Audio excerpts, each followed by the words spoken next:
கர்த்தருடைய பரிசுத்த நாமத்திற்கு மகிமை உண்டாவதாக. அன்பு கர்த்தருக்கு பிரியமான பிள்ளைகளே, இந்த வார்த்தையை கவனமாக வலதுபுறமும் இடதுபுறம் சாயாமல் கிறிஸ்து இயேசுவின் சிந்தையோடு யார் கவனித்தாலும் சரி, அவர்களை கர்த்தர் ஆசீர்வதிப்பார். அதான் உண்மை. ஏன்னா என்று அவருடைய வசனத்தை, அவருடைய சத்தத்தை கவனமாய் கேட்பீர்களாகி அப்படின்னு சொல்றாங்க உபாகம புத்தகத்தில். அதனால ஆண்டவர் நமக்கு கொடுத்திருக்கிற ஒரு நாள், இந்த நாள் ரொம்ப முக்கியமான நாள். அது எப்படி அப்படின்னு பார்த்தீங்கன்னா, வாரத்தில் 6 நாள் சரீரத்தினுடைய தேவைகளுக்காக ஓடும். நம்ம ட்ரெஸ்ஸு, நம்ம சாப்பாடு, நம்ம வீடு, நம்ம பிள்ளைகள், நம்ம உறவுகள், இப்படி முழுவதுமாக 6 நாள் நம்முடைய சரீரத்திற்கான தேவைகள் அதுக்காக ஓடிட்டு ஒரு நாள் மட்டும் ஆவிக்குரிய ஆகாரத்திற்காக நம்ம வரோம். இந்த சரீரத்துக்குரிய ஆகாரம் ஒரு நாளைக்கு 3 வேளை வச்சு 7 நாளைக்கு 21 வேளை சாப்பிடும். ஆனா ஆவிக்குரிய ஆகாரத்தை ஒரு வாரத்திற்கு 1 வேளை மட்டும்தான் சாப்பிடும். நல்ல கவனிங்க. ஒரு வருஷத்துக்கு 52 முறை மட்டும்தான் ஆவிக்குரிய ஆகாரத்தை நம்ம சாப்பிடுறோம். ஆனா ஒரு வருஷத்துக்கு இந்த சரீரத்திற்குரிய ஆகாரத்தை ஒரு நாளைக்கு 3 வேளை வச்சு 365 நாளைக்கு அப்படின்னு பார்த்துச்சுன்னா நீங்களே கணக்கு போடுங்க, 1000 முறைக்கு மேல சாப்பிடும். ஸோ பேசிக்கா ஒரு வாரத்துக்கு 1 முறை நமக்கு ஆவிக்குரிய மன்னா கிடைக்கும். சரி, ஏன் இதை நான் கொஞ்சம் உங்களுக்கு விளக்கமாக சொன்னேன் அப்படின்னா, இந்த சரீரம் நான் ஒரு நாளைக்கு அல்லது ஒரு வாரத்துக்கு 21 முறை சாப்பிட்டாலும் என்னால் இந்த பூமியில் ஒரு காலத்துக்கு அப்புறம் இருக்க முடியாது. மனுஷனுடைய ஆயுசு நாட்கள் 80 இல்லையா, 28,600 நாட்கள், அவ்வளோதான் இந்த பூமியில என் லைஃப். அதுக்கு மேலே இருக்கிறது போனஸ் பாயிண்ட்ஸ், அவ்வளோதான் கர்த்தர் கொடுக்கக்கூடிய போனஸ். அப்போ நான் என்னதான் சாப்பிட்டாலும், என்னதான் நான் வைத்தியம் பார்த்தாலும், பத்தியம் இருந்தாலும், எனக்கு 28,600 நாட்கள் தான் இந்த பூமிக்குரிய வாழ்க்கை. ஆனா என் சரீரம் அழிந்து போகிறது, என் சரீரம் உருமாறுகிறது. பிறக்கும்போது ஒரு உருவம், வாலிப பிராயத்தில் ஒரு உருவம், வயசான பிறகு ஒரு உருவம், இப்படி நம்முடைய உருவங்கள் மாறிக்கொண்டே இருக்கிறது. ஆனா எனக்குள்ள இருக்கிற ஆவி, இந்த ஆவிதான் அழியாத அலங்கரிப்பாக இருக்கிறது. நான் பிறந்த நாள் முதல் இந்த நாள் வரை அந்த ஆவி அது எப்போதும் ஒரே பலத்தோடு இருக்கிறது. இந்த ஆவி நான் கடைசி நாள்ல இருக்கும்போது கூட அதனுடைய பலன் அது அப்படியே ஆரம்பத்தில் என்ன பலன் இருந்தோ அதே பலத்துல வந்து ஆவி இருக்குது. அதே போல இந்த சரீரம் அழிந்து போனாலும் என்னுடைய ஆவி அழியாது. வசனம் சொல்லுகிறது, ஆவி தன்னை தந்த தேவனிடத்திற்கு திரும்புகிறது. அப்ப அழியாத அந்த ஆவியை அலங்கரிக்க வேண்டிய கட்டாயம் இந்த பூமிக்குரிய வாழ்க்கையில் நமக்கு இருக்கிறது. சரீரத்துக்கு எவ்வளவு முக்கியத்துவம் கொடுத்தாலும் அது அழிந்து போகுது, அதுக்கு முக்கியத்துவம் கொடுக்கிறோம். ஆனா அழியாமல் அலங்கரிப்பு, அழியாத அலங்கரிப்பாக இருக்கக்கூடிய தேவனிடத்திற்கு திரும்பக்கூடிய, நித்திய ஜீவனை பெற்றுக்கொள்ளக்கூடிய, அழிவில்லாத அந்த ஆவிக்குரிய மன்னாவை அந்த ஆவி பெற்றுக்கொள்வதற்கு தேவன் நமக்கு கொடுத்திருக்கிற ஒரு வாய்ப்பு தான் இந்த ஓய்வு நாள். அல்லேலூயா. இந்த முக்கியத்துவத்தை நம்ம புரிஞ்சுக்கணும். வெளிப்புறமான மனுஷன் அந்த வாழ்க்கை, அது இந்த உலக பிரகாரமான எல்லாரும் செய்யக்கூடிய வாழ்க்கை. எனக்குள் மறைந்திருக்கிற அந்த ஆவி என்னை, இந்த ஆவியை எனக்குள் வைத்து ஆவியானவரை துதிப்பதற்கு, அவர் எனக்கு தரக்கூடிய ஆவிக்குரிய மன்னாவை பெற்றுக்கொள்வதற்கு தேவன் எனக்கு கொடுத்திருக்கக்கூடிய ஒரு நாள் தான் இந்த பரிசுத்தமான ஓய்வு நாள். அப்போ இந்த ஓய்வு நாளை குறித்து பரிசுத்த வேதம் என்ன சொல்கிறது பார்த்து முன்னாடி. இந்த ஓய்வு நாளை குறித்து பரிசுத்த வேதம் என்ன சொல்லுகிறது? ஏசாயாவின் புத்தகம் 58வது அதிகாரத்துல 13, 14 வசனங்களை வாசித்து பார்த்தோம் என்றால் அங்கே சொல்லக்கூடிய வார்த்தை, என் பரிசுத்த நாளாகிய ஓய்வு நாளிலே உனக்கு இஷ்டமானதை செய்யாதபடி உன் காலை விலக்கி உன் வழிகளின்படி நடவாமலும் உனக்கு இஷ்டமானதை செய்யாமலும் உன் சொந்த பேச்சை பேசாமலும் இருந்து ஓய்வு நாளை மனமகிழ்ச்சியின் நாள் என்றும் கர்த்தருடைய பரிசுத்த நாளை மகிமையுள்ள நாள் என்றும் சொல்லி அதை மகிமையாக எண்ணுவாயானால். இதுதான் இந்த வசனத்துல, இந்த 13வது வசனத்துல இருக்கக்கூடிய வார்த்தை. சரி, இந்த 13வது வசனத்துல 5 விஷயங்கள் சொல்லப்பட்டிருக்கு. ஒன்று என்னன்னா, என் பரிசுத்த நாள். 2வது என் ஓய்வு நாள். 3வது என் மனமகிழ்ச்சியின் நாள். 4வது என் மகிமையுள்ள நாள். 5வது கர்த்தருடைய பரிசுத்த நாள். 5 விஷயத்த ஒரே நாள் தான்.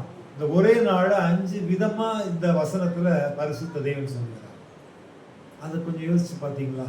ஒரு நாள் தான் இருக்குது. அந்த ஒரு நாளை 5 பிரித்து ஆண்டவர் சொல்கிறார். முதல்ல சொல்றாரு என் பரிசுத்த நாள் அப்படிங்கிறார். அடுத்து ஓய்வு நாள் அப்படின்னு சொல்றாரு. நல்லா கவனிங்க. அடுத்து சொல்றாரு மனமகிழ்ச்சியின் நாள் அப்படின்னு சொல்றாரு.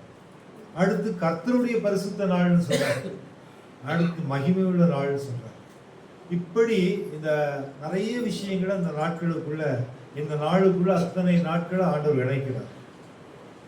இப்படிப்பட்ட எண்ணங்கள் உனக்கு வேணும் அப்படின்னு சொல்றார். இப்படிப்பட்ட எண்ணங்கள் உனக்கு இருந்தா அவன் வாழ்க்கையில உனக்கு மனமகிழ்ச்சி உண்டாகும் அப்படின்னு சொல்றாரு. உன் மனம் மகிழும் அப்படின்னு சொல்றாரு. சரி, ஓகே. இப்போ இந்த நாள் இம்பார்ட்டன்ட் டே அப்படிங்கிறத பரிசுத்த தேவன் ஏசாயா தீர்க்கதரிசி மூலமா இந்த வசனத்துல நான் சொல்றாரு.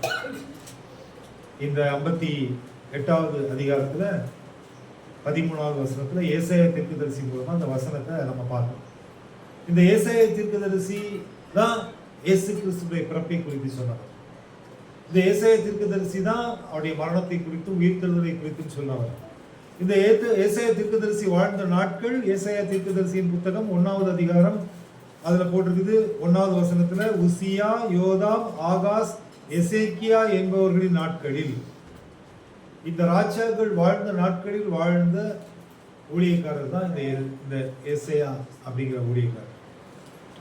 இந்த உசியா, யோதாம், ஆகாஸ் இவங்க நாட்கள்லாம் வந்து பாத்தீங்கன்னா தேசம் முழுவதுமாக பின்வாங்கி போயிருந்தது. தேவனை விட்டு அவர்கள் பின்வாங்கி போயிருந்தார்கள். இந்த வசனத்துல போட்டிருக்கு 4வது வசனத்துல ஏசாயா தீர்க்கதரிசியின் புத்தகம் 1வது அதிகாரம் 4வது வசனம், ஐயோ பாவமுள்ள ஜாதியும் அக்கிரமத்தால் பாரம் சுமந்த ஜனமும் பொல்லாதவர்களின் சந்ததியும் கேடு உண்டாக்குகிற புத்திரமாய் இருக்கிறார்கள். கர்த்தரை விட்டு இஸ்ரவேலின் பரிசுத்தருக்கு கோபம் உண்டாக்கி பின்வாங்கி போனார்கள். அல்லேலூயா. என்ன பண்ணாங்களா? கர்த்தருக்கு கோபம் உண்டாக்கினார்கள், பின்வாங்கி போனார்கள். யாரு? இஸ்ரவேல் ஜனங்கள், கர்த்தருடைய பிள்ளைகள், தேவனால் அழைக்கப்பட்டவர்கள், தேவனால் பிரித்தெடுக்கப்பட்டவர்கள், தேவனுடைய பிரமாணத்தை பெற்றுக்கொண்டவர்கள். இவங்க கர்த்தரை விட்டு பின்வாங்கி போனார்கள் அப்படின்னு வசனம் சொல்லுங்க. அதனால ஏசாயா தீர்க்கதரிசி இந்த இஸ்ரவேல் ஜனங்களுக்கு, கர்த்தருடைய பிள்ளைகளுக்கு இந்த வசனத்தை சொல்றார். ஓய்வு நாளை குறித்து சொல்றார். கடவுளுடைய பிள்ளைகளுக்கு ஓய்வு நாளை குறித்து ஏசாயா தீர்க்கதரிசி சொல்றார். உங்களுக்கு ஓய்வு நாளை குறித்து சொல்லணுமா? உங்களுக்கு தெரியாதா? உங்களுக்கு தெரியுமா தெரியாதா? தெரியும்ல. ஓய்வு நாள் குறித்து உங்களுக்கு தெரியுமா தெரியாதா? தெரியும் சொல்றவங்க ஒரு அலையிலேயே சொல்லுங்க பாப்போம். நல்லா தெரியும். ஓய்வு நாள் தெரிஞ்சு சொல்றாரு. ஏசாயா தீர்க்கதரிசி யாருக்கு சொல்றாரு? சொந்த ஜனங்களுக்கு சொல்றாரு, புறஜாதிக்கு சொல்லல. கர்த்தரால் அழைக்கப்பட்ட பிரித்தெடுக்கப்பட்ட ஜனங்களுக்கு சொல்றாரு. ஓய்வு நாளை குறித்து சொல்றாரு. சொல்லும் போது என்ன சொல்றாரு? 14வது வசனத்துல அந்த ஏசாயா 58:14 படிங்க.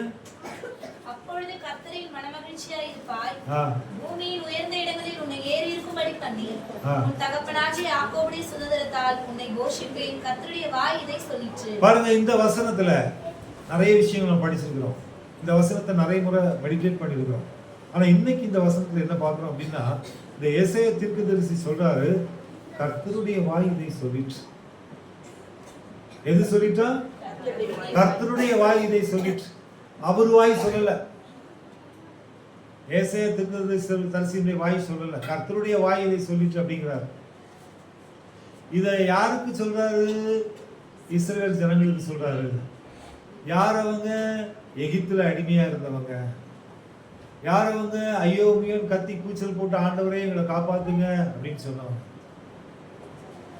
ஆண்டவர் நாங்கள் ஆராதிக்க போறோம் பார்வோன்ட்டு பொய் சொல்லிட்டு இஸ்ரேல் எகிப்துல இருந்து வெளியே வந்தவங்க, ஆண்டவரால் காப்பாற்றப்பட்டவங்க, ஆசீர்வதிக்கப்பட்ட கானானுக்குள் வந்தவங்க, கர்த்தரால் கொடுக்கப்பட்ட கானானை சுதந்திரித்தவர்கள், கடவுளுடைய ஆசீர்வாதத்தை பெற்றுக்கொண்டவர்கள், கடவுளிடத்திலிருந்து நன்மையை வாங்கியவர்கள். இவர்கள் இப்பொழுது எகிப்து தேசத்திலே இல்லை, ஆசீர்வதிக்கப்பட்ட கானானுக்குள் இருக்கிறார்கள். பரிசுத்த தேவன் 430 ஆண்டுகள் அடிமைத்தன வாழ்க்கையில் இருந்த அந்த இஸ்ரவேல் ஜனங்களை மீட்டெடுத்து அவர்களை ஆசீர்வதிக்கப்பட்ட கானானுக்குள் வைத்து அவர்களை ஆபிரகாமுக்கு கொடுத்த வாக்குத்தத்தத்தின்படி உன்னை ஆசீர்வதிக்கவே ஆசீர்வதித்து உன் பேரை பெருமைப்படுத்துவேன், நீ ஆசீர்வாதமாய் இருப்பாய் என்ற வார்த்தையை கொடுத்து அந்த வாக்குத்தத்தத்தை பெற்ற இந்த இஸ்ரவேல் ஜனங்கள் அவர்களுக்கு மீண்டும் ஏசாயா தீர்க்கதரிசியின் மூலமாக ஓய்வு நாளை கனப்படுத்து, கர்த்தருடைய வாய் இதை சொல்லிற்று அப்படின்னு ஏசாயா தீர்க்கதரிசி மூலமாக ஆண்டவர் மீண்டும் அவர்களுக்கு சொல்லுகிறார். மறுபடியும் ஒரு முறை சொல்றார், கர்த்தருக்கு பிரியமானவர்களே, ஏன் ஓய்வு நாள் அத்தனை முக்கியம்? வேற எவ்வளவு விஷயத்தை சொல்லியிருக்கலாங்க. நீ கண்டிப்பா நீ பண்ணிதான் ஆகணும், ஓய்வு நாள் நீ கண்டிப்பா கனப்படுத்தான் ஆகணும் அப்படின்னு ஏன் சொல்றாரு? இங்க சொல்லும் போது கடைசியில அங்க வசனம் சொல்றது கர்த்தருடைய வாய் இதை சொல்லிட்டு, நான் சொல்லல, கர்த்தருடைய வாய் இதை சொல்லிட்டு. இப்போ யாத்ராகமம் 20வது அதிகாரம், யாத்ராகமம் 20வது அதிகாரம் 1வது வசனம். தேவன் பேசி சொல்லிய, ஆமாங்க, இங்க யாத்ராகமம் 20:1 சொல்லப்பட்டது தேவன் பேசி சொல்லிய சகல வார்த்தைகள். யார் பேசி சொன்னது? நல்ல கவனிங்க. ஏசாயா ஜனங்கள்ட்ட சொல்லும்போது சொல்றாப்புல கர்த்தருடைய வாய் இதை சொல்லிச்சு, கர்த்தருடைய வாய் இதை. இங்க தேவன் பேசி சொல்லிய, தேவன் பேசி சொல்லிய சகல வார்த்தைகளும் ஆவன அப்படிங்கிற வார்த்தையை யார் சொல்றா அப்படின்னா மோசே சொல்றாங்க. இப்ப மோசேக்கு தேவன் சீனாய் மலையிலே இரவும் பகலும் புசியாமலும் குடியாமலும் அங்கே தேவ சமூகத்திலே அமர்ந்திருந்து கர்த்தருடைய வார்த்தையை பெற்றுக்கொண்டு மலையில் விட்டு கீழே இறங்கி வந்து ஜனங்களுக்கு மோசே பேசுறான். பேசும்போது அந்த மோசே அங்க சொல்ற வார்த்தை தேவன் பேசி சொல்லிய சகல வார்த்தைகளும் ஆகல. இப்ப மோசையோடு பேசுனது யாரு? மோசையோடு பேசுனது யாரு? இங்க ஏசாயா தீர்க்கதரிசியோடு பேசுனது யாரு? கர்த்தருடைய வாய். கர்த்தருடைய வாய் இதை. இங்கேயும் தேவன். இப்போ மோசே இந்த ஜனங்கள்கிட்ட தேவன் பேசி சொல்லிய சகல வார்த்தைகளும் ஆகன அப்படின்னு சொல்லி என்ன சொல்றாரு? 8வது வசனம் படிங்க. யாத்ராகமம் 20:8. ஓய்வு நாளை பரிசுத்தமாய், ஓய்வு நாளை ஆசரிக்கணும். ஓய்வு நாள் என்ன பண்ணணுமா? நல்ல அழுகு துணி போடாம நல்ல ஒரு வாஷ் பண்ண துணியை போட்டு நல்லா குளிச்சு, எப்படி நல்ல குளிச்சு தலைக்கு எண்ணெய் வச்சோ எண்ணெய் வைக்காமலோ குளிச்சு சரீரத்தை சுத்தப்படுத்தி ஆலயத்துக்கு வரும்போது அப்படியே பேய் மாதிரி வரக்கூடாது. நல்லா குளிச்சு ரெடியாகி உடம்பை சுத்தப்படுத்தி நல்லா துவைச்ச ட்ரெஸ்ஸை போட்டு நல்ல தலைவாரி, பக்கி மாதிரி இல்லாமல் நல்ல தலைவாரி, பவுடர் இருந்தால் போடலாம், இல்லைன்னா போட வேண்டாம். 20 வருஷம் ஆச்சு நான் பவுடர் போட்டு. ஸோ அதனால் பவுடர் போட்டோ போடாமலோ தலைக்கு எண்ணெய் வச்சோ வைக்காமலோ இப்படி கர்த்தருடைய சமூகத்துக்கு வரும்போது பரிசுத்தமாய் ஆசரிப்பாயாக. எப்படி ஆசரிக்கணும்? 5 மணிக்கு சர்வீஸ், 4 மணிக்கு குளிக்கணும். அப்போ கர்த்தருடைய சமூகத்துல நாம் பரிசுத்தமாய் ஆசரிக்கணும். வாரத்துல ஒரு நாள் கர்த்தர் கொடுத்துருக்கிறார். இப்போ இதை மோசேட்ட சீனாய் மலையில தேவன் சொல்றார். அடுத்து அங்க என்ன சொல்றார் பாருங்க, 11வது வசனம் படிங்க. கர்த்தர் 6 நாளைக்குள்ளே வானத்தையும் பூமியையும் சமுத்திரத்தையும் அவைகளில் உள்ள எல்லாவற்றையும் உண்டாக்கி 7ஆம் நாளிலே ஓய்ந்திருந்தார். ஆகையால் ஓய்வு நாளை ஆசீர்வதித்து அதை பரிசுத்தமாக்கினார். ஆகையால் கர்த்தர் ஓய்வு நாளை ஆசீர்வதித்து அதை பரிசுத்தமாக்கினார். தேவன் ஓய்வு நாளை என்ன பண்றாராம்? ஆசீர்வதிக்கிறார். என்ன பண்றாரு? அடுத்து அதை பரிசுத்தமாக்கினார். அப்போ இந்த ஓய்வு நாள் வந்து பாத்தீங்கன்னா கர்த்தருடைய ஆசீர்வாதத்தின் நாள், பரிசுத்தத்தின் நாள். ஆமா, நம்ம 6 நாளும் கண்ட வார்த்தைகளை காது கேட்குது, கண்ட வார்த்தைகளை வாய் பேசுது, இருதயம் தியானிக்குது. ஆனா இது பரிசுத்தத்தின் நாள். இந்த இடத்துல பரிசுத்தத்தை பத்தி மட்டும்தான் தியானிக்கணும், நல்ல விஷயங்களை மட்டும்தான் அங்க கேட்டுக்கொள்கிறோம். அசுத்தமான காரியங்களை பேசுறோமா? அசுத்தமான காரியங்களை தியானிக்கிறோமா? இல்லையே, பரிசுத்தத்தை மட்டும்தான் தியானிக்கிறோம். ஏன்னா நான் பரிசுத்தர் ஆகியால் நீங்களும் பரிசுத்த ஆவியாருடைய பரிசுத்த வார்த்தைகளை நம்ம தியானிக்கிறோம். அதனால ஓய்வு நாள் அப்படிங்கிறது வந்து பாத்தீங்கன்னா நமக்கும் நம்முடைய பிள்ளைகளுக்கும் ஆசீர்வாதத்தையும் பரிசுத்தையும் கொடுக்கக்கூடிய நாள் தான் ஓய்வு நாள். அல்லேலூயா. அத மோசே மூலமா தேவன் இஸ்ரவேல் ஜனங்களுக்கு சொல்றாரு, நல்ல கவனிங்க. அப்போ இவங்க கானானுக்குள்ள வரல, எகிப்துல இருந்து வெளியே வந்து வனாந்திரத்துல இருக்கும்போது சொல்றாரு, ஒழுங்கு மறுவாதையா தேவனுடைய நாளை கனப்படுத்தணும் அப்படின்னு சொல்லிட்டு எங்க இருக்கும்போது சொல்றாரு? வனாந்திரத்துல இருக்கும்போது சொல்றாரு. உடன்படிக்கை பெட்டியை சுமந்து கொண்டு அவர்கள் வனாந்திரத்திலே பயணம் செய்து கொண்டிருக்கும் போது அங்க சொல்றாரு, நீ ஓய்வு நாளை நீ ஆசரிக்கணும், நீ ஓய்வு நாளை நீ வந்து ஆசீர்வதித்து நான் பரிசுத்தமாக்கி இருக்கிறேன் அப்படிங்கறது சொல்றாரு. அடுத்து 10ஆம் வசனம் படிங்க. 20:10, யாத்திராகமம் 20:10. 7ஆம் நாளோ உன் தேவனாகிய கர்த்தருடைய ஓய்வு நாள், அதிலே நியாயத்தினால் நீயானாலும் உன் குமாரனானாலும் உன் குமார்த்தியானாலும் உன் வேலைக்காரனானாலும் உன் வேலைக்காரியனானாலும் உன் மிருக ஜீவனாலும் உன் வாசலில் இருக்கிற அந்நியனானாலும் யாதொரு வேலையும் செய்ய வேண்டாம். அவர் சொல்றாரு, உன் தேவனாகிய கர்த்தருடைய ஓய்வு நாள். இந்த ஓய்வு நாளை பரிசுத்தமாய் ஆசை. 6 நாள் ஹார்ட் ஒர்க் பண்ணு, நல்ல ஒர்க் பண்ணு. இது தேவனுடைய நாள். 6 நாள் உன் சரீரத்துக்கு, 1 நாள் ஓய்வு நாள் உன்னுடைய ஆவிக்கு. உன்னுடைய சரீரம் நல்லா இருந்து ஆவி போயிடுச்சுன்னா பிரயோஜனம் இருக்கா? சங்குதான், மேலதான் அடிப்பாங்க, வேற ஒன்றும் வேலையே கிடையாது. எவ்வளவு பெரிய சரீரமா இருந்தாலும், நீ மட்டன் பிரியாணி சாப்பிட்டு இருந்தாலும் ஆவி போயிடுச்சுன்னா சரீரத்துக்கு வேலை இருக்கா? கிடையாது. அப்ப சரீரம் முக்கியமா, ஆவி முக்கியமா? அந்த ஆவிக்குரிய நாள் தான் பரிசுத்த ஓய்வு நாள். அதனால்தான் மகிழ்ச்சின்னு போடாம மன மகிழ்ச்சின்னு போட்டுருக்கு. மனம், உள்ளான மனுஷன், ஆவிக்குரிய மனுஷன், ஆவிக்குரிய வாழ்க்கை, ஆவிக்குரிய மகிழ்ச்சி. இன்னைக்கு கர்த்தருடைய பிள்ளைகளுக்கு உலகத்துக்காக 6 நாள் அப்படி உற்சாகமா வேலை செய்ய ரெடி. ஆனா தேவனுக்கு என்று 1 நாள் தன்னுடைய ஆவியை பரிசுத்தமாக்குவதற்கும் தம்முடைய ஆவியினாலே ஆசீர்வதிக்கப்படும், தேவனுடைய ஆவியினாலே அவர்கள் ஆசீர்வதிக்கப்படுவதற்கும் அந்த ஆவிக்குரிய வைராக்கியம் வரல. ஏன் வரல? அதனால்தான் ஆசீர்வாதம் இல்லை. நீ ஆவிக்குரிய பக்தி வைராக்கியம், ஒரு மனுஷனுடைய ஆவியில பலம் இருந்தால்தான் அவன் எல்லாத்தையும் சாதிக்க முடியும். ஆனா ஆண்டவருடைய வார்த்தை சொல்றது, ஆவிக்குரியவன் எல்லாவற்றையும் நிதானித்து அறிகிறான்.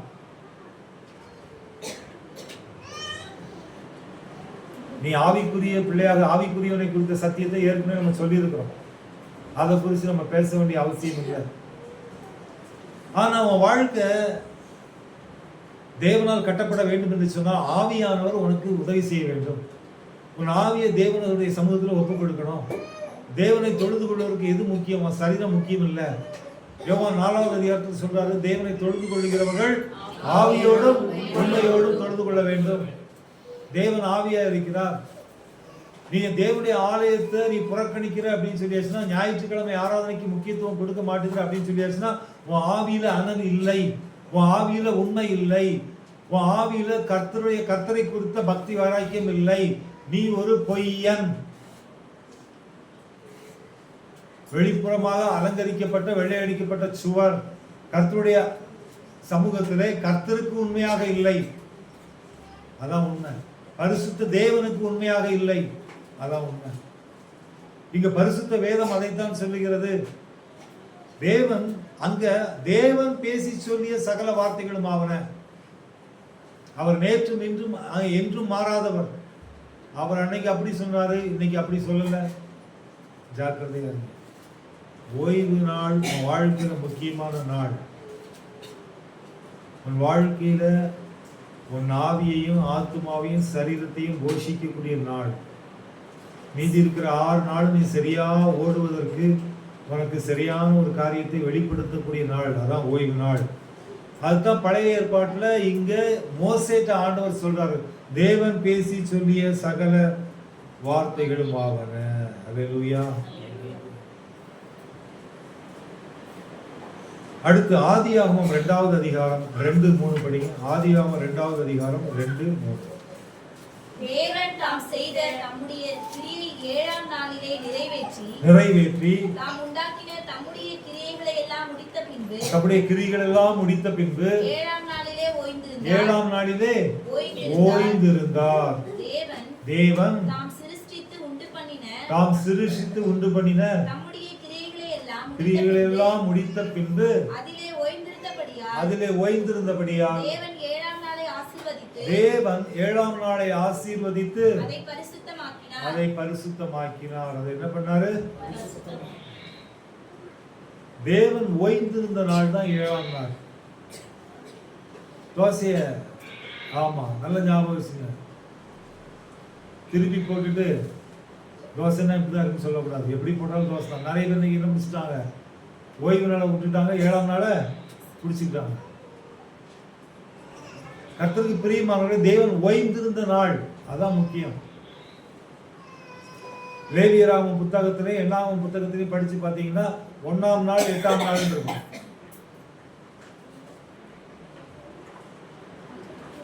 எட்டாம் நாள் அப்படின்னா வாரத்தின் முதல் நாள், அங்கதான் விசேஷம்.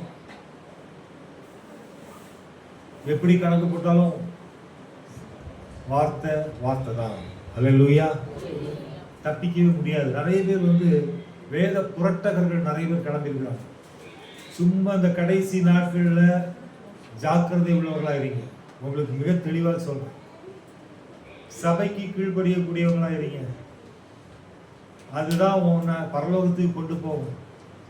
நீ பரலோகத்துக்கு போகணும்னு ஆசைப்பட்டா சத்தியத்துக்கு மட்டும் கீழ்ப்படி, வேற எதுக்குமே கீழ்ப்படியாது. ஆமா, இதை நான் உங்களுக்கு எச்சரிப்பா இன்னைக்கு சொல்றேன். ஆமா, சபை ஆராதனைக்கு முக்கியத்துவம் கொடு. நிறைய பேர் உங்களை கிராஸ் டாக் பண்ணுவாங்க. நிறைய பேர் உங்ககிட்ட இன்னைக்கு பாத்தீங்கன்னா மொபைல்ல ஒரு நாளைக்கு 100 SMS வரும், பல விதமா வரும். சிறப்பு உபவாச கூட்டம் கலந்து கொள்ளுங்கள், மதிய உணவு இலவசம் மற்றும் பல காரியங்கள் உங்களுக்கு சொல்லப்படும். மொபைலுக்கு SMS வரும். பேக தூக்கி போட்டு கிளம்பிடாதீங்க. சியோன் குமாரத்தியே உன் உச்சம் தலையை மொட்டையாக்குவார்னு பைபிள்ல போட்டிருக்கு. கர்த்தருடைய வார்த்தைக்கும் கர்த்தருடைய சபைக்கும் தகப்பனுடைய வீட்டுக்கும் கீழ்ப்படிங்க. கண்ட இடத்துக்கு பேக தூக்கிட்டு போகாதீங்க. கண்ட கான்ஃபரன்ஸ் காலில் சேராதீங்க. நிறைய கிளம்பி இருக்கிறாங்க இன்னைக்கு. ஞாபகம் வச்சுங்க, பரிசுத்த ஓய்வு நாளே இன்றைக்கு கிடையாது. இயேசு கிறிஸ்துடைய பிறப்புக்கு பிறகு there is no importance for worship. அதெல்லாம் நம்ம வீட்டில் இருந்து எல்லாத்தையும் பண்ணலாம். மொபைல்ல எல்லாத்தையும் பார்த்துக்கலாம், மொபைல்ல ஆராதனை பண்ணலாம், மொபைல்ல எல்லாத்தையும் கேட்கலாம். ஞாபகம் வச்சுங்க, கர்த்தருடைய ஆசீர்வாதத்தை இழந்து விடக்கூடாது. ஜாக்கிரதை உள்ளவர்களாக காணப்பட வேண்டும். தேவையில்லாத இடங்கள்ல கால் வைக்கக்கூடாது, தேவையில்லாத வார்த்தைகளை கேட்கக்கூடாது. ஏவாள் ஆதாமோடு கூட இருந்தாலும் அவள் தேவையில்லாத இடத்துல போய் நின்னா, தேவையில்லாத வார்த்தையை கேட்டா, அதனால குடும்பமே துரத்தப்பட்டார்கள். தேவையில்லாத இடத்துல நிற்கக்கூடாது, தேவையில்லாதவங்கள்ட்ட பேசக்கூடாது, தேவையில்லாத வார்த்தைகளை கேட்கக்கூடாது. அதுக்கு நீ ஆயத்தமா இரு. எந்த காரியத்தை செய்கிறதாக இருந்தாலும் ஆலோசனையை கேட்டு செய்யணும். கர்த்தருடைய ஆலோசனையை கேட்டு செய்யணும். இதை செய்யலாமா செய்யக்கூடாதா அப்படின்னு கேட்டு செய்யணும். இந்த இடத்துல ஒரு சிலரை கூப்பிடுவேன், ஒரு சிலரை கூப்பிட மாட்டேன். ஒரு சிலர் நண்பர்களா இருப்பாங்க. ஆம்பூர்ல என் நண்பர் ஒருத்தர் இருக்கிறார், பெஸ்ட் ஃப்ரெண்டு. ஆனா அவருக்கு கிறிஸ்மஸ் கிடையாது. ஏன்னா அவருக்கு டாக்டரின்ல மாட்டிக்கிட்டாரு, வெளிநாட்டு டாக்டரின்ல மாட்டிக்கிட்டாரு. அவங்க சொல்லி சொல்லி பேசி பேசி கடைசியில் கிறிஸ்மஸ் இஸ் நாட் இம்பார்ட்டன்ஸ். அது நமக்கு முக்கியம் இல்லை. தேவனுடைய வருகை தான் முக்கியம், தேவனுடைய பிறப்பு முக்கியம் இல்லை. முடிஞ்சு போய் மேட்ரு போவோம், அது முக்கியம் இல்லை பிரதர். அது நம்ம நினைச்சா கொண்டாடலாம், நினைக்கலாம் கொண்டாடலாம். அப்படி பேச ஆரம்பிச்சாரு. அதோட அவர் சாப்பிட்டு போவார். ஸ்டாப் பண்ணிட்டேன், முடியுது. ஒவ்வொருத்தரும் ஒவ்வொரு விதமா பல இடங்களிலிருந்து வரக்கூடிய ஆலோசனையை கேட்டு மண்டை குழம்பி மிஞ்சின நீதிமான் ஆகி கடைசியில் தன்னுடைய குடும்பத்தை அலங்கரிக்காமல் குடும்பத்தை முழுவதுமாக சிறையிருப்புக்குள் கொண்டு செல்லக்கூடிய அநேகர் நான் பார்த்துருக்கேன். வெளியில நல்லா இருப்பாங்க, குடும்பம் ஃபுல்லா சிக்கி சின்ன பின்னமாகி, வீட்டில் நிம்மதி இல்லாமல், வீட்டில் குடும்ப ஜபம் கிடையாது, வீட்டில் நிம்மதியும் கிடையாது. அப்படியே வெளியே சுத்திட்டு இருக்க வேண்டியது. நல்ல ஞாபகம் வச்சு, சபைக்கு கீழ்ப்படிந்து சபையினுடைய சத்தியத்துக்கு கீழ்ப்படிந்தால் மட்டும்தான் கர்த்தரால் நம்முடைய குடும்பம் ஆசீர்வதிக்கப்படும். அதான் முக்கியம். நமக்கு நம்ம குடும்பம் முக்கியம், அதற்கு பிறகுதான் மற்ற காரியங்கள். அதனால நீங்க நல்ல சொல்லக்கூடிய விஷயங்களை ஞாபகம் வச்சு, நான் பல விஷயங்களை இந்த ஊழியத்தின் பாதையில் கடந்த 25 ஆண்டுகளாக பார்த்துட்டு இருக்கேன். இந்த சபை ஊழியம் ஆரம்பிச்சு 9, அதற்கு முன்பாக 15 ஆண்டுகள் சுவிசேஷ ஊழியம். அதனால 25 வருஷமா மக்களை நான் பார்த்து கொண்டிருக்கேன். ஆம், சத்தியத்துக்கு மட்டும் கீழ்ப்படியணும், பைபிள்ல இருக்கிற வார்த்தைக்கு மட்டும் கீழ்ப்படியணும், சபைக்கு கீழ்ப்படியணும். அப்போ உன் ட்ராக் சூப்பரா இருக்கும். உன்னை யாரும் டச்சே பண்ண முடியாது. யாராச்சும் பேசினா கூட சாரி பிரதர், நான் எங்க சபைக்கு கீழ்ப்படியக்கூடியவன், சத்தியத்துக்கு கீழ்ப்படியக்கூடாது. பாஸ்டர்கிட்ட கேட்டுட்டு அவர் என்ன சொல்றாரோ அதுக்கப்புறம் நான் முடிவு பண்றேன் அப்படின்னு பேசுவாங்க. யார் தெரியுமா? சத்தியத்துக்கு கீழ்ப்படியக்கூடியவன். நம்ம வீட்டு ஜெபக்கூட்டம் நடத்தக்கூடிய ஜெபக்கூட்டத்தில் கர்த்தருக்கு பிரியமானவங்களே, ஒரு குடும்பத்தில் ஒரு பொண்ணுக்கு சிஎம்சி எம்ப்ளாயி ஒருத்தர் வந்து நான் வேலை வாங்கி தரமா, உனக்கு ஒரு ரெசியூம் கொடுமா, பாஸ்டர் அவர் வாங்கிட்டார். எதை? பயோடேட்டா.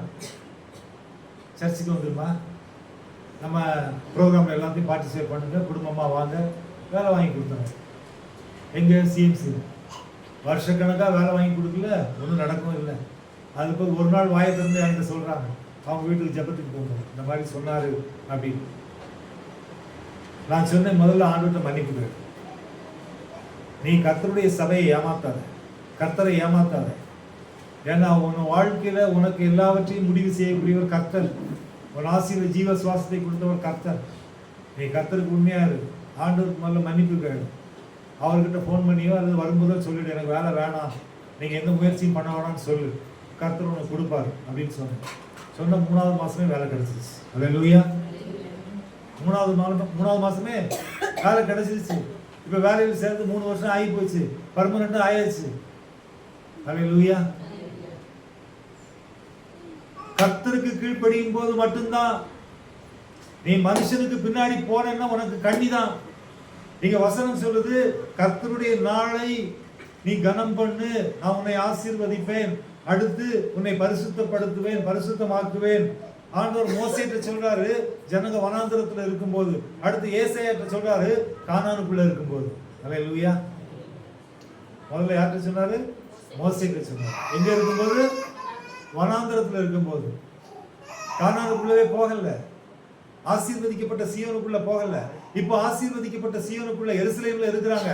இப்போ ஏசாயா தீர்க்கதரிசி மூலமா சொல்றாரு, கர்த்தருடைய வாய் இதை சொல்லிட்டு. அங்கேயும் ஓய்வு நாளை குறித்து சொல்றாரு.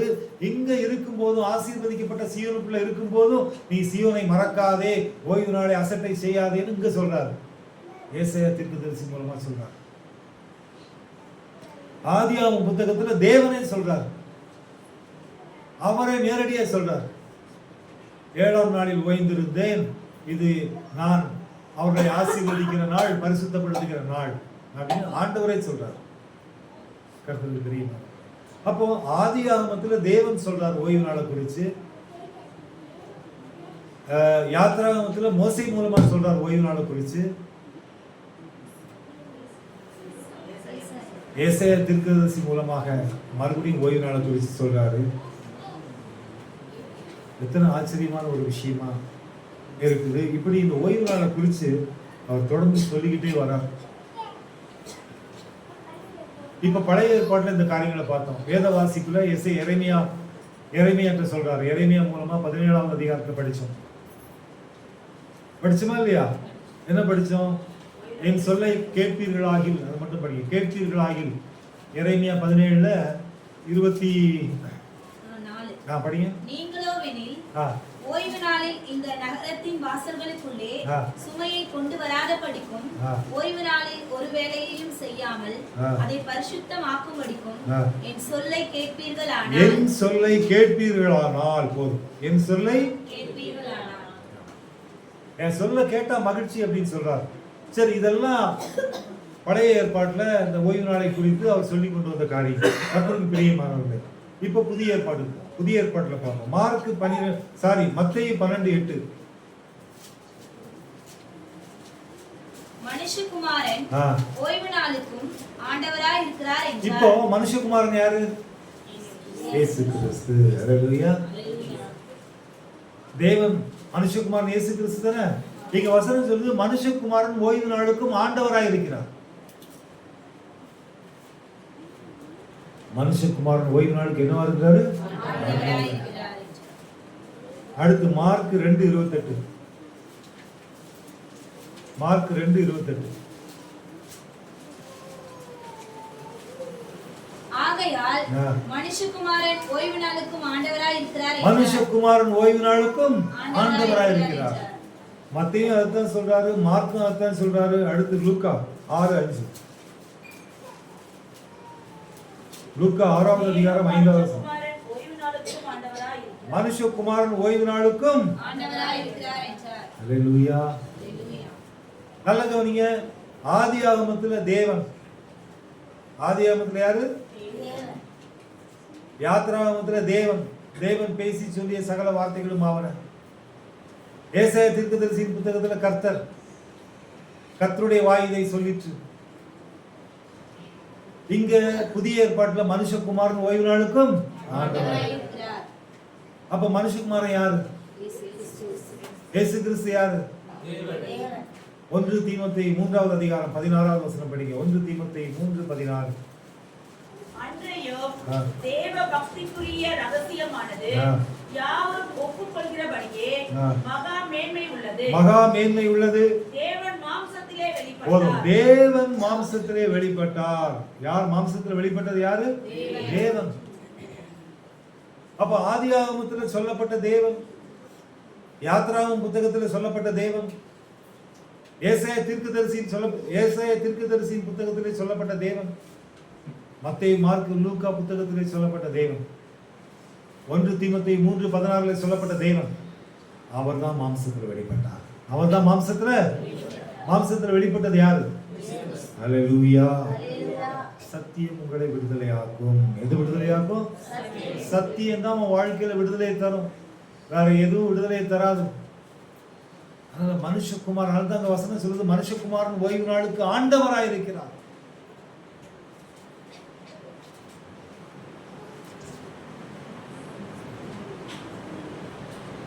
கர்த்தருக்கு பிரியமான,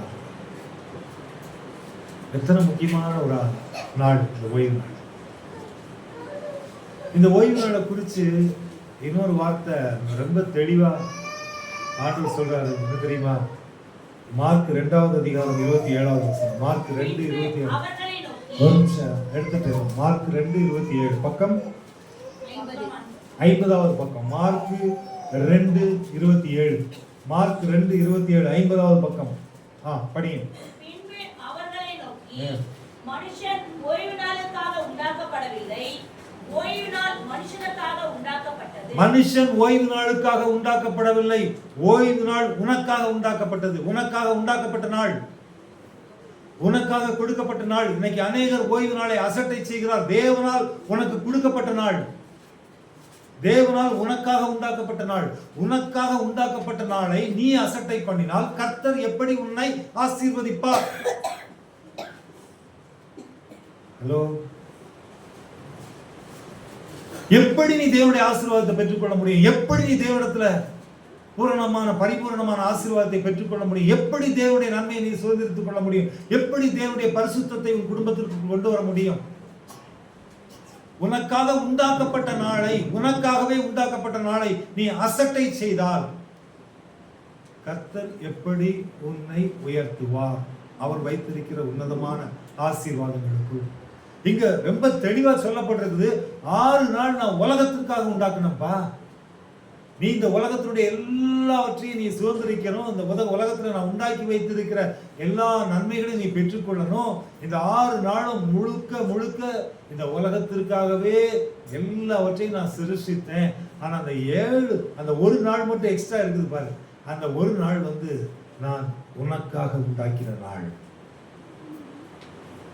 எவ்வளவு அருமையா இந்த ஒரு வார்த்தையில எவ்வளவு விஷயத்தை ஆண்டவர், உனக்காக உண்டாக்கப்பட்ட நாள். வானத்தை உண்டாக்கினவர், பூமியை உண்டாக்கினவர், வெளிச்சத்தை உண்டாக்கினவர், மனுஷனை உண்டாக்கினவர், மண்ணினாலே உண்டாக்கினவர், எல்லாவற்றையும் உண்டாக்கினவர் சொல்றாரு. நான் ஒன்று எக்ஸ்ட்ரா உண்டாக்கணும்ப்பா, அதுதான் வந்து பார்த்தீங்கன்னா ஓய்வு நாள். அந்த நாள் யாருக்காகனா, உனக்காகவே நான் உண்டாக்கினேன், மனுஷனுக்காகவே நான் உண்டாக்கின நாள் அப்படிங்கிறார். ஓய்வு நாள் மனுஷனுக்காக உண்டாக்கப்பட்டது. அதனால உனக்காக உண்டாக்கப்பட்டதுனால அந்த நாள் ஃபுல்லா உனக்காக நான் காத்திருக்கிறேன், உன்னை ஆசீர்வதிக்கும்படி, உன்னை பரிசுத்தப்படுத்தும்படி. அதனால தான் நான் ஓய்ந்திருக்கிறேன். நான் ஏன் ஓய்ந்திருக்கிறேன் என்று சொன்னால் உன்னை ஆசீர்வதிப்பதற்காகவும் உன்னை பரிசுத்தப்படுத்துவதற்காகவும். அதனால தான் 28வது வசனம் சொல்லுது, மனுஷ குமாரன் ஓய்வு நாளுக்கும்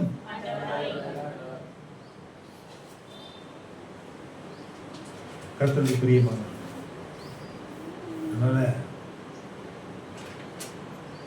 நமக்காக உண்டாக்கப்பட்ட நாள். ஆமா, உனக்காக உண்டாக்கப்பட்ட நாள். என்ன ஆச்சரியமா இருக்கு. ஒரு தாயின் வயிற்றில் கரு உண்டாகும் முன்னே அப்படின்னு படிக்கிறோம் பைபிள்ல 139 சங்கீதம். அப்போ அந்த கருவை உண்டாக்குகிற, குழந்தை பாக்கியத்தை கொடுக்கிற உண்டாக்குகிறவர், அந்த உண்டாக்குகிற தேவன் சொல்றார், அதை எப்படி நான் உண்டாக்குகிறேனோ அதே போல உனக்காக ஒரு நாளையே நான் உண்டாக்கி வச்சிருக்கேன். அப்ப நான் உண்டாக்கின நாளை நீ கனப்படுத்தும் போது, நீ மகிமைப்படுத்தும் போது, நான் உன்னை ஆசீர்வதிப்பேன், நான் உன்னை பரிசுத்தப்படுத்துவேன். அதான் வெளிப்படுத்துற விசேஷத்துல சொல்றாரு, பரிசுத்தம் உள்ளவன் இன்னும் தேவன் என்னை ஆசீர்வதிக்கிறவர், என்னை பரிசுத்தப்படுத்துகிறவர், பரிசுத்த ஆவியானவர். அதனால தான் இந்த ஆதியாகமத்திலிருந்து கோர்வையா நம்ம பார்க்கும்போது, ஆதியாகமத்துல தேவன் இதை சொன்னார், யாத்திராகமத்துல தேவன் சொல்லி பேசின வார்த்தைகள், ஏசாயாவின் புத்தகத்துல கர்த்தருடைய வாய் இதை சொல்லிட்டு, அடுத்து புதிய ஏற்பாட்டுல ஓய்வு நாளுக்கு ஆண்டவர் மனுஷகுமாரன். அல்லேலூயா, கர்த்தருக்கு பிரியமானவர்கள். அதனால இந்த ஓய்வு நாள் என்பது நம்ம லைஃப்ல, நம்ம வாழ்க்கையில தேவனால் கொடுக்கப்பட்ட, நமக்காக உண்டாக்கப்பட்ட நாள். அல்லேலூயா. இந்த நாளை நீ அசட்ட பண்ண அப்படின்னு சொல்லியாச்சுன்னா நிச்சயமா நீ தேவனுடைய சமூகத்துல நிற்க தகுதியற்றவள், தகுதியற்றவன். அல்லேலூயா. எவ்வளவு தூரம் தேவன் எவ்வளவு நம்ம மேல பிரியம் வச்சிருந்தா, வாஞ்ச வச்சிருந்தா இந்த வார்த்தையை அவர் சொல்லியிருப்பார். அவருடைய விருப்பம் நம்மை ஆசீர்வதிக்க வேண்டும், நம்மை பரிசுத்தமாக்க வேண்டும். அதுதான் அவருடைய விருப்பமா இருக்கு. அதனால கர்த்தருக்கு பிரியமான வாழ்க்கையில நீ சரியான தீர்மானத்துக்குள்ள இரு. ஆமா, ஒருபோதும் தேவனுடைய நாளை, உனக்காக உண்டாக்கப்பட்ட நாளை நீ மிஸ் பண்ணிடாத. இது உன் லைஃப்ல ரொம்ப முக்கியமான ஒன்று. உன் வாழ்க்கையில அநேக சிறையிருப்புகளுக்கு காரணம் உன்னுடைய அசட்டையும் உன்னுடைய புறக்கணிப்பும் தான். ஆமா, எப்போ உனக்கு இந்த ஆவிக்குரிய வைராக்கியம் வருதோ, தேவன் எப்படி இருக்கிறாரு? ஆவியாக. வெளிப்புறமான அலங்கரிப்பு முக்கியம் இல்லைன்னு சொன்னேன். உள்ளான மனுஷன், ஆவிக்குரிய மனுஷன், உள்ளான மனுஷன். ஐயோ, தேவனுடைய நாள் எனக்காக உண்டாக்கப்பட்ட நாள். 9 மணி சர்வீஸ், 8:55க்கு நாங்க இருக்கணும்.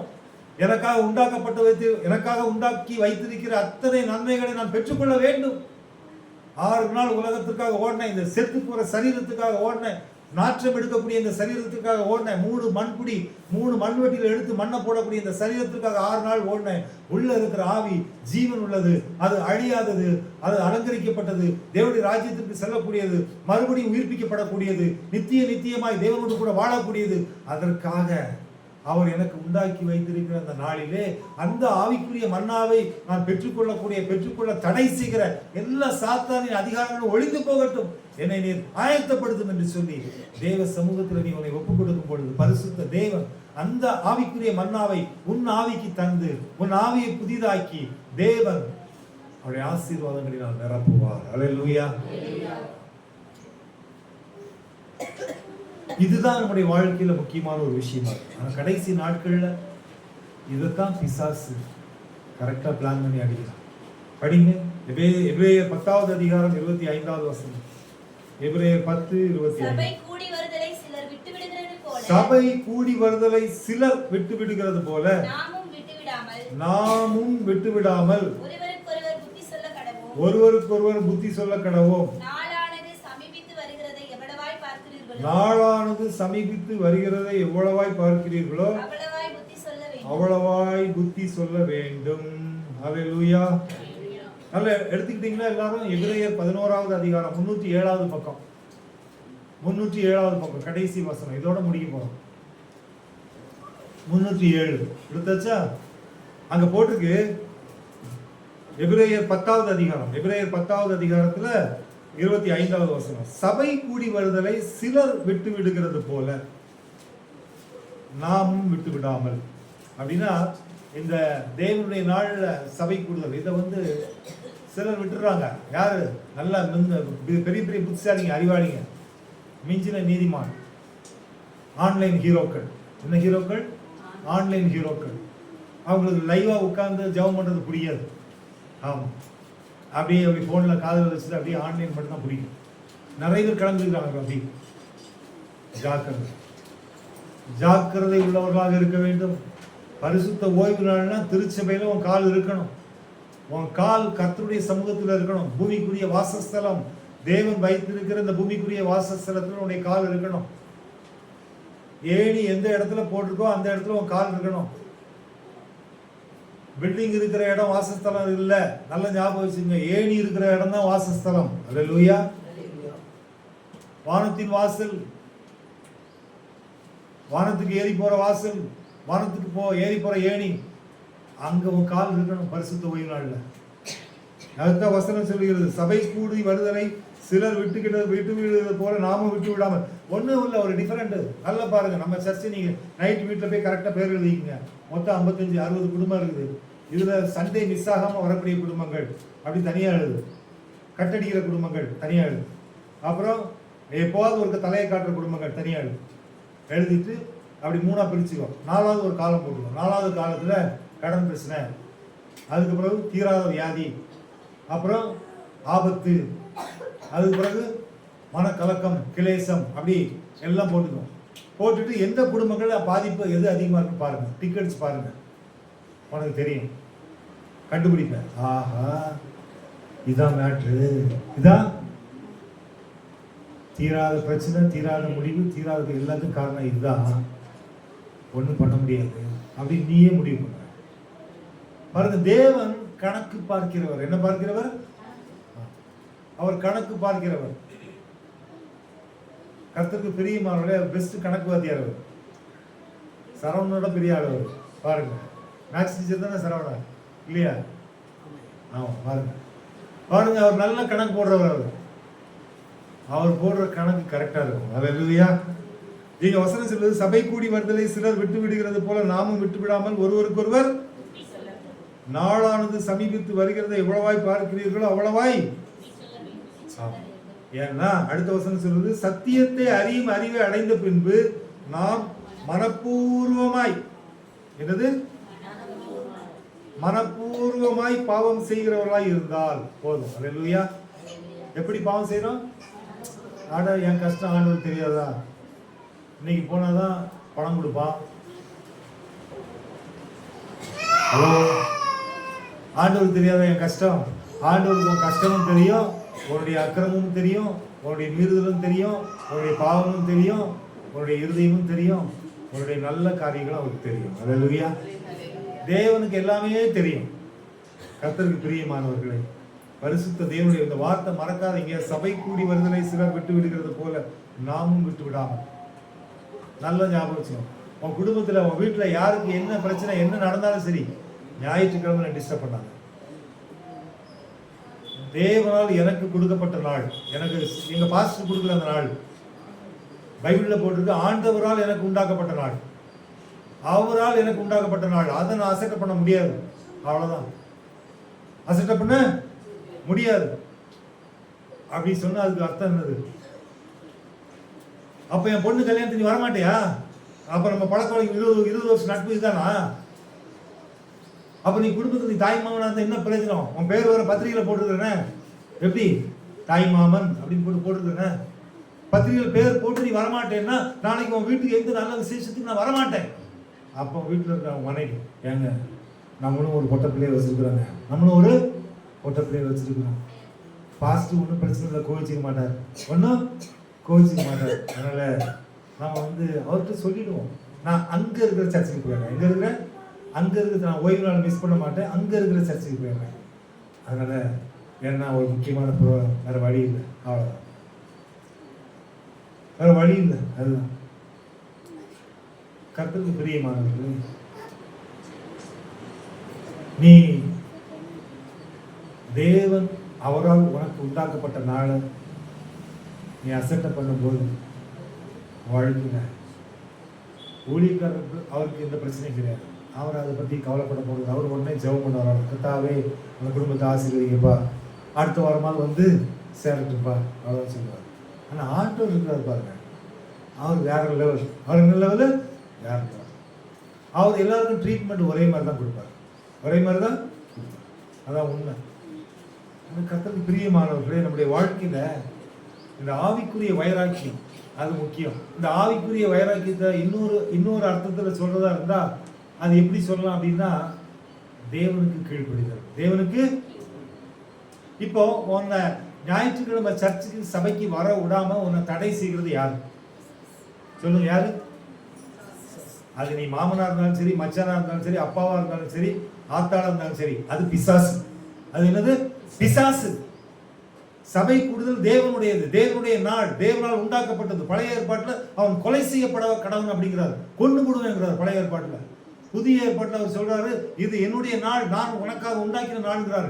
இந்த நாளுக்கு முக்கியத்துவம் கொடுக்காம நீ வேற காரியத்துக்கு ஒருத்த முக்கியத்துவம் கொடுக்குறான்னா அவன் பிசாசு. அவன் யாரு? பிசாசு. அந்த பிசாசுக்கு ஆண்டவர் என்ன சொல்றாரு? எதிர்த்து நிக்க சொல்றாரு. படிங்க யாக்கோபு 4:7.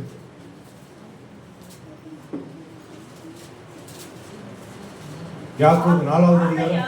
ஆகையால் தேவனுக்கு கீழ்ப்படிந்திருங்கள், பிசாசுக்கு பிசாசுக்கு பிசாசுக்கு.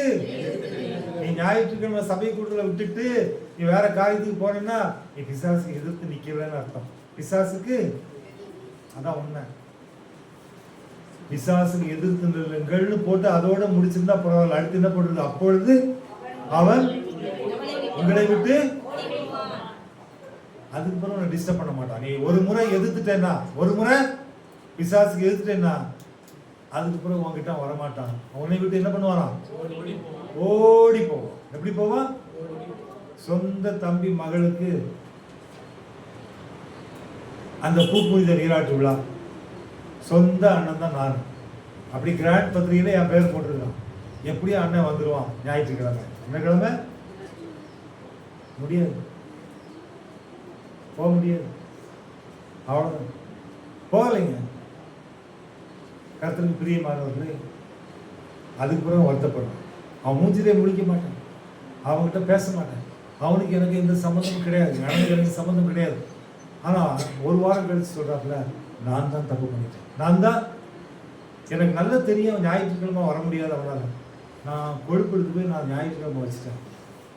நான் இதுக்கப்புறம் ஞாயிற்றுக்கிழமை ஏதோ ஃபங்க்ஷன் வைக்க மாட்டேன்.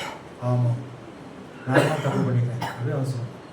எப்போ நீ பிசாசுக்கு எதிர்த்து நிற்கிறையோ அப்போ பிசாசு உன்னை விட்டு என்ன பண்ணுவான்? முதல்ல உனக்கு பயம் வர்ற மாதிரி இருக்கும்.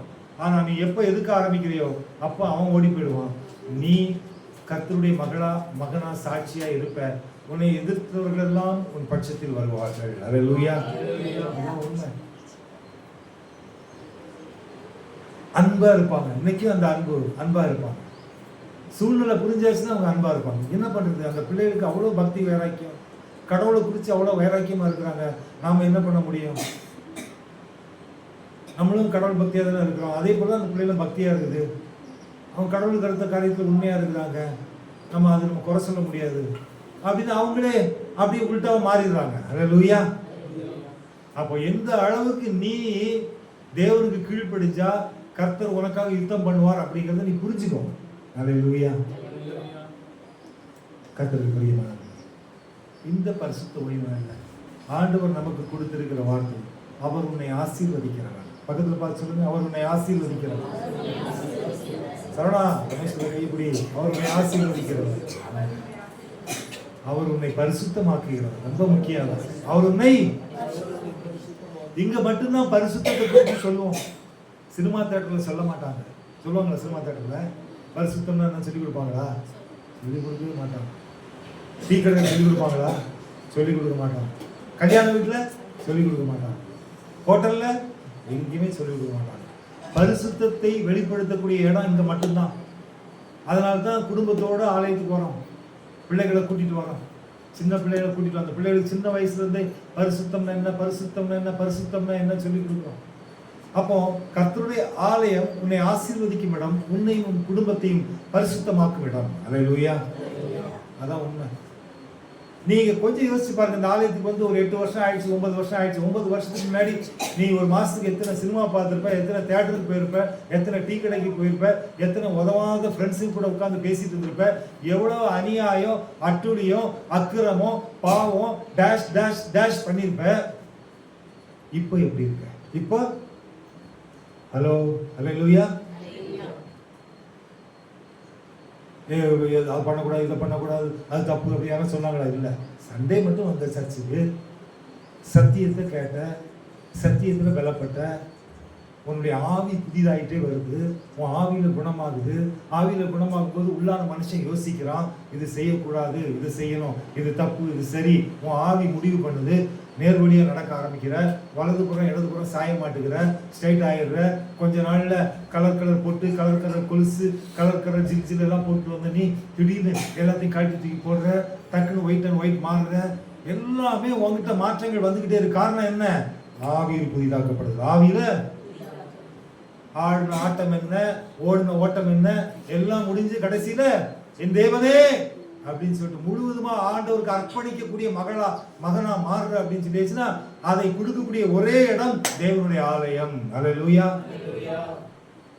இதுதான் உண்மை. நான் விசுவாசிக்கிறேன். தெரியல எவ்வளவு நாள் தெரியும், கொஞ்ச நாள்ல எல்லாம் ஒயிட் அண்ட் ஒயிட் மாறிட்டு போகுது. அல்லேலூயா. ஆமா, கர்த்தருக்கு பிரியமான தேவன் நம்மை பிரித்து எடுத்திருக்கிறார். அதான் உண்மை. ஒரு காலத்துல வெள்ளைனாலே பிடிக்காத, எனக்கு பிடிக்காத ஒரு கலர் அது வெள்ளை. ஆனா இப்ப வெள்ளையை தவிர வேற எதுவுமே போடுறது இல்லை. அதுதான் பிடிக்குது. ஒயிட் அண்ட் ஒயிட் தான் பிடிக்குது. இங்க இந்த 7 வசனம் போட்டிருப்போம். இதுல ஒரு வசனம் இருக்கும், ஜெயம் கொள்ளுகிறவன் எவனோ. மூணாவது 5வது வசனம், ஜெயம் கொள்ளுகிறவனோ அவனுக்கு வெண்வஸ்திரம். நீங்க வெள்ளை போடலன்னா கூட, நீங்க இருந்து பண்றது போயாச்சுன்னா உனக்கு ஒன்லி ஒயிட். அல்லேலூயா. வெள்ளை ட்ரெஸ் தான். Always 24/7 white. வெண்வஸ்திரம் தரிப்பிக்கப்படும். கர்த்தருக்கு பிரியமானவர்களே, இன்றைக்கும் தேவன் நமக்கு தேவனுடைய நாளை குறித்து இந்த நாளிலே நம்மோடு கூட அநேக காரியங்களை கற்றுக் கொடுத்தார். மெய்யாகவே பரிசுத்த தேவன் நம்மை ஆசீர்வதிக்கிறவர், நம்மையும் நம்முடைய குடும்பத்தையும் பரிசுத்தமாக்குகிறவர், நேர்வழியாய் நடத்துகிறவர், சாட்சியாய் நிறுத்தக்கூடியவர். அல்லேலூயா. ஆம், கர்த்தருக்கு பிரியமானவர்களே, மகிழ்ச்சியா இருங்க, சந்தோஷமா அந்த வாழ்க்கை பயணத்தை ஓட்டுங்க. 6 நாள் ஹாப்பியா இந்த உலகத்திற்காக எல்லாத்தையும் செய்யுங்க. ஆனா ஒரு விஷயத்தை நல்லா ஞாபகம் வச்சுக்க, உனக்காக உண்டாக்கப்பட்ட ஓய்வு நாள். உனக்காக யார் உண்டாக்குனது? யாரு? தேவன். யாருக்காக உண்டாக்கினார்? மனுஷகுமாரன் ஆவலோடு உன்னை பார்த்து கொண்டிருக்கிறார். என் மகனே, என் மகளே, உனக்காக உண்டாக்கி உன்னை ஆசீர்வதிக்கும்படி, உன்னை பரிசுத்தமாக்கும்படி நான் காத்து கொண்டிருக்கிறேனே, நீ எப்பொழுது வருவாய் என்று அவர் காத்து கொண்டிருக்கிறார். அதனால இந்த நாள் தேவன் நமக்கு தந்த நாள், தேவனால் நமக்கு கொடுக்கப்பட்ட நாள், தேவன் நம்மை ஆசீர்வதிக்கும் நாள், நம்மை பரிசுத்தமாக்கும் நாள்.